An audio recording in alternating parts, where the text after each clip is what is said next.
Good evening, everyone. And we are live here tonight on the show You Are a Star for 5 minutes. And we have the great pleasure tonight of having a very special guest, but above all, a great friend of mine. I'm proud to consider her my friend, Sarah Hill.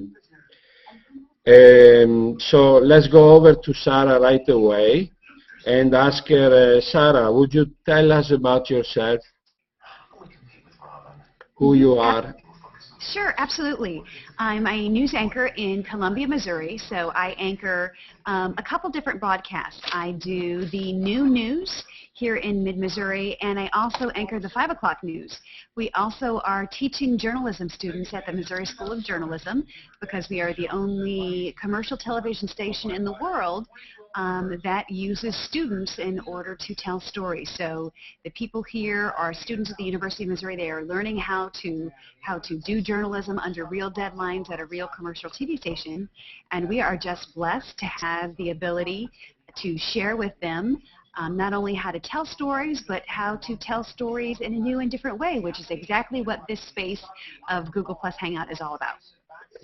Okay, you are the first anchor woman who really believed in the potential of Hangouts applied to the news.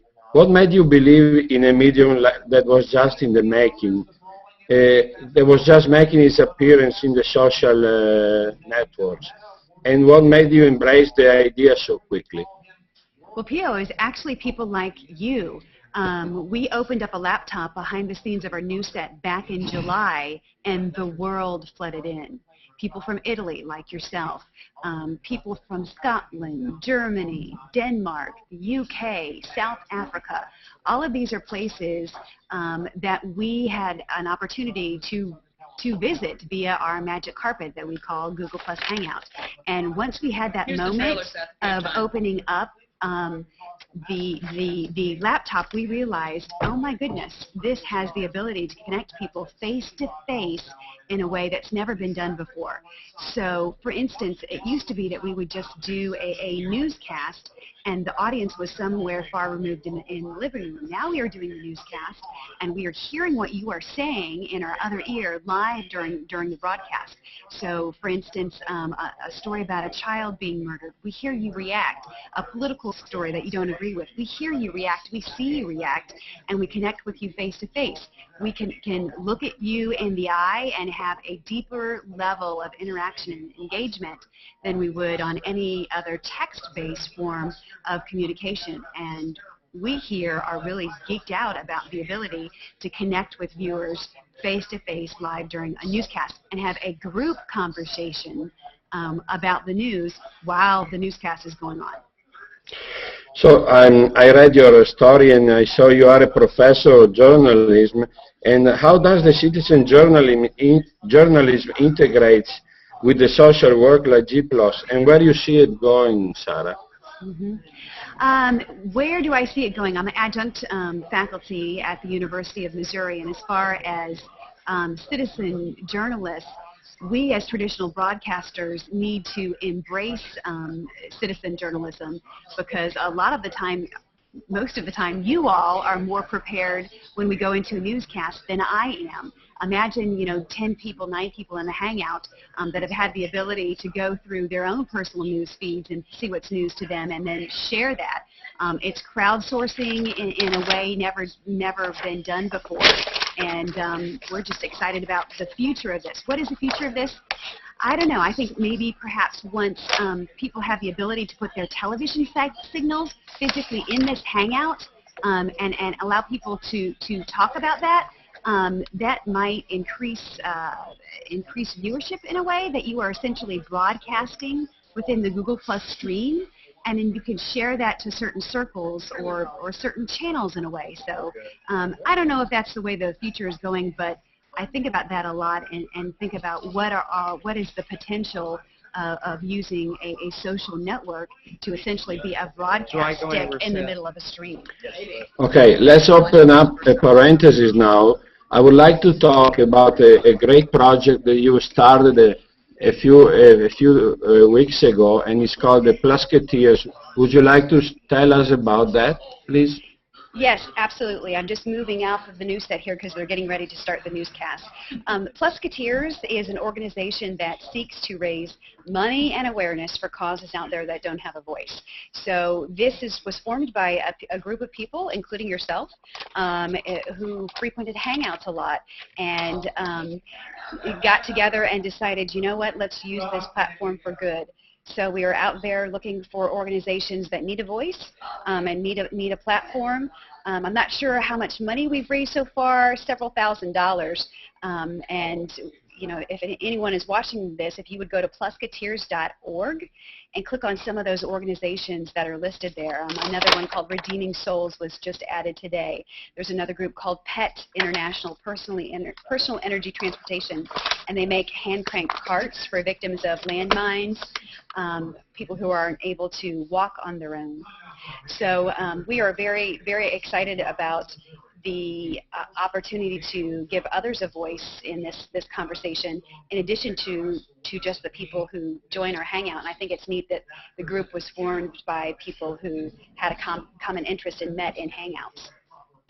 Great. As we are closing our interview soon, I would like to make a quick few questions. What is the interview you remember the most?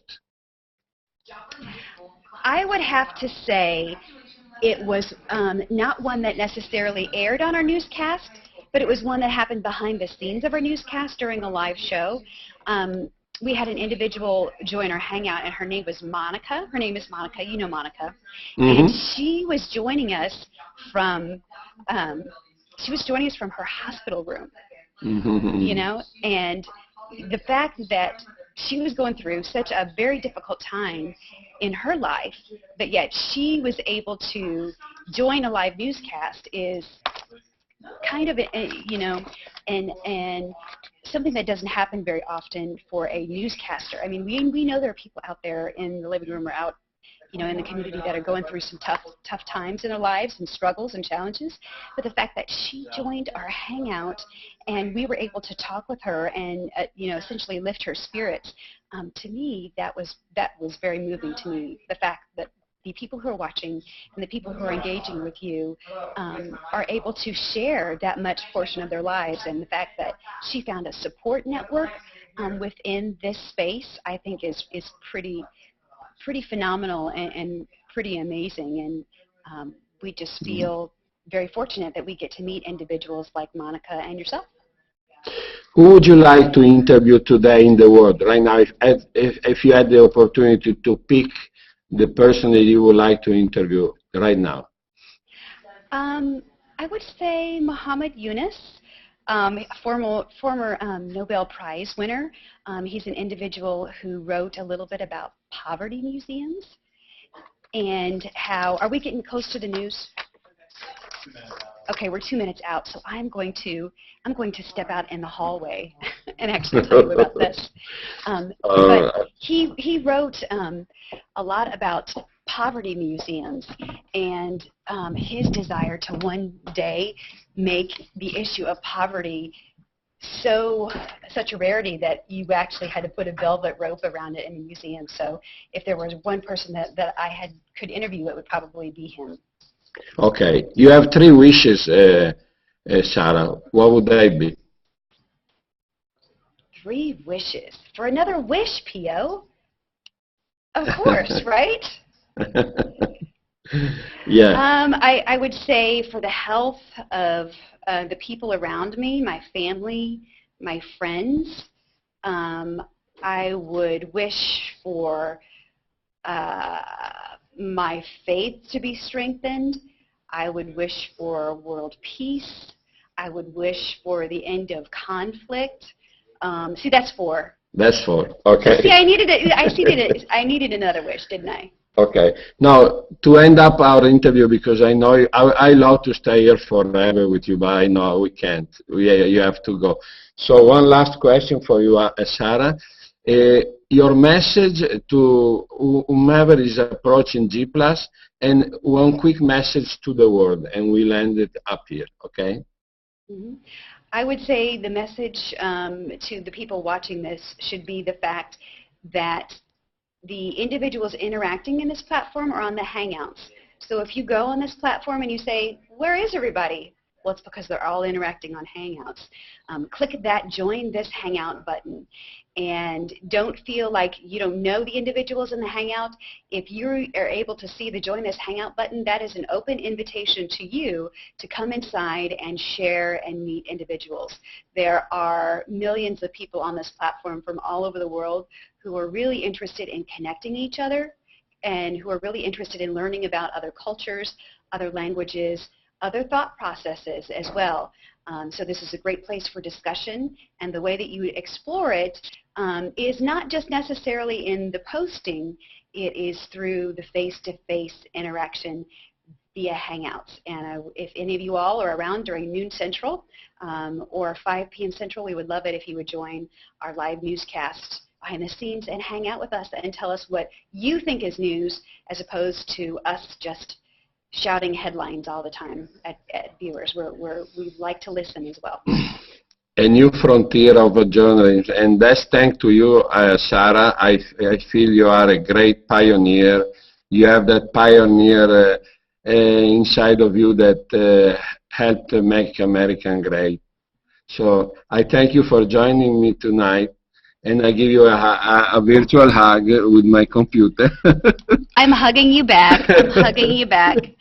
Hangout hugs and hangout high fives, right? Yeah, that's right. Yeah, high fives. Thank you very much, Sarah, for being with me tonight. Thank you for always being with me as well. And ciao, ciao, Pio. Ciao, ciao. Ciao, ciao. Ciao, ciao. All right. Bye-bye.